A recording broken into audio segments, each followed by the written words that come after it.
Hello বন্ধুরা, আমি চলে এসেছি আমাদের দেবানন্দপুর শরৎচন্দ্র শিক্ষা নিকেতন। এই স্কুলটি কিন্তু আপনার শরৎচন্দ্র চট্টোপাধ্যায় নামে। আর শরৎচন্দ্র চট্টোপাধ্যায়কে কম বেশি সবাই জানেন। ইনি হচ্ছে কথাশিল্পী শরৎচন্দ্র চট্টোপাধ্যায়।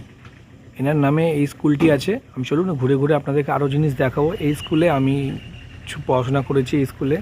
তো আমাদের এখানে অনেকেই পড়াশোনা করেছে এখান থেকে অনেক স্টুডেন্ট বড় বড় জায়গায় পৌঁছে গেছে। যাই হোক, তো এনার নামে স্কুলটি, চলুন আপনাদের দেখাই। এনার আরও অনেক কিছু দেখছেন। এটা হচ্ছে জোড়া শিব মন্দির। এই যে একটা শিব মন্দির, আর ওই যে একটা শিব মন্দির। এই দুটো শিব মন্দির এইটাকে ডেভেলপ করেছে, বাট ওটাকে এখনো পর্যন্ত কিছু করেনি, কিন্তু করবে। এর মধ্যে কথা চলছে যে হওয়ার, তো এর মধ্যে হয়ে যাবে। আর একটা জিনিস দেখাই আপনাদেরকে। এই যে এটা দেখছেন, এটা হচ্ছে শরৎচন্দ্র স্মৃতি মানে সেমিনার হল। এখানে নাটক ফাটক, যে শরৎচন্দ্র চট্টোপাধ্যায়ের জন্মদিনের সময় এখানে নাটক এসব হতো। চলুন তাহলে এগিয়ে যাই।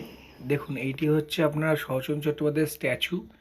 এটা প্রতি বছর আপনার 31শে ভাদ্র এটি আপনার নতুন স্বরূপে সেজে ওঠে। এখানে কিন্তু দুটি আরও আপনার শিব মন্দির আছে। হয়তো জঙ্গলে উপরে হয়ে গেছে, তো দেখাতে পারছি না ভেতরে গিয়ে, হয়তো সাপখোপ আছে ভেতরে অনেক। তো চলুন, আর এখানে সব থেকে বিখ্যাত নাম করা কালী মন্দির আছে, যেখানে একটা মাটির তলা থেকে কালী ঠাকুরটা উঠেছিল। চলুন তাহলে সেখানে নিয়ে যাই, নিয়ে গিয়ে দেখাই আপনাদেরকে। তো দেখুন, আমরা চলে এসেছি সেই মন্দিরের ভেতরে।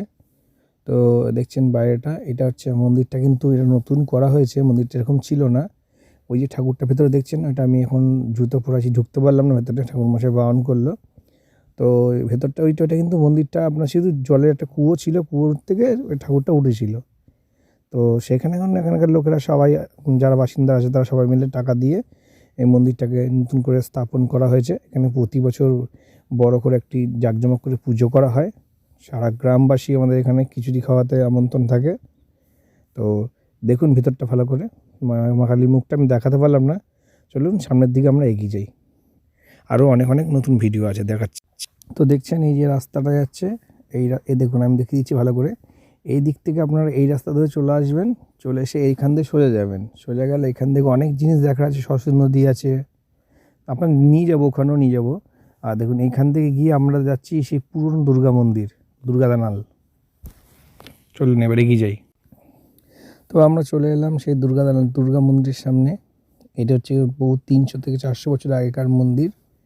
এখানে যিনি জমিদার ছিলেন, সেই জমিদারের ওনার নাম করে ওই যে একজন আমি আপনাকে দেখাবো একজনকে। তো উনি বসে আছেন, ওই জমিদারের বংশধর। তো তাদেরই এখন আমলে এগুলি চলছে এখনও।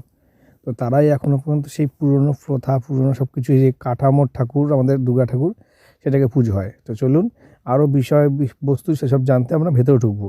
ভেতরে ঢুকে সব কিছু জানাচ্ছি।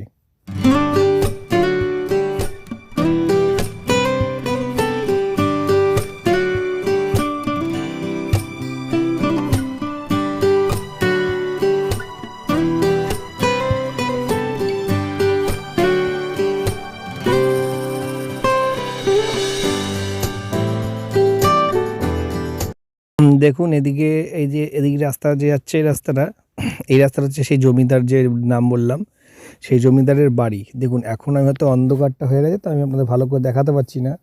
সেই জমিদারের বাড়ি, এটা হচ্ছে সেই পুরনো বাড়ি। তো কোনো এক সময় আপনাদের দিনের বেলা দেখাবো আমি বাড়িটা। সেই পুরনো আদলে এখনও সেই ইট ফিট ভাঙা, হয়তো পুরো বাইরে দাঁড়িয়ে আছে, কেউ বসবাস করে না। কিন্তু বাড়িটাতে দেখুন, আপনারা হয়তো ভালোভাবে বুঝতে পারছেন না, কিন্তু কখনোই দিনের বেলা আমি আসি আপনাদের দেখাবো। সেই দোচালা বাড়ি, সেই এখনও সেই জমিদারদের সব আদল ভেতরে রাখা আছে। টুকটাক সেগুলো নষ্ট হয়ে গেছে। যাই হোক, চলুন এবার পেছন দিকে গিয়ে দেখা যাক অন্য কিছু। তো দেখুন আমরা ভেতরে ঢুকে গেছি মন্দিরের ভেতরে। এই দেখুন মন্দিরের প্রথমে একটি গেট আপনার। এটা হচ্ছে অতুল চন্দ্র দত্তর মানে স্মৃতি, যে আপনি জমিদার বললাম উনি। আর এই যে লোকটা গেল না, ইনি হচ্ছে আপনার এই মানে দত্ত বংশের দত্ত বংশের মানে বংশধর। তো উনি এখনও পর্যন্ত এইটা স্থাপিত করে রেখে দিয়েছে, এখানকার আদব কায়দা সব কিছু করে রেখে দিয়েছে।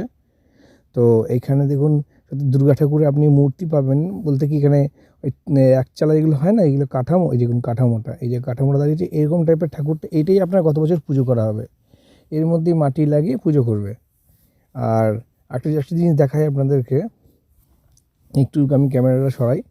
এই দেখুন এদিকটা দেখুন, এই যে সেই পুরনো আদলে সে এখনও অনেক ছোপ এখন এর মধ্যে পড়ে আছে। এদিকটা দেখুন মাটি, আপনার ইটগুলো দেখুন, ইটগুলো সেই এখনও পুরনো দিনের সব জিনিসগুলো আছে এর মধ্যে।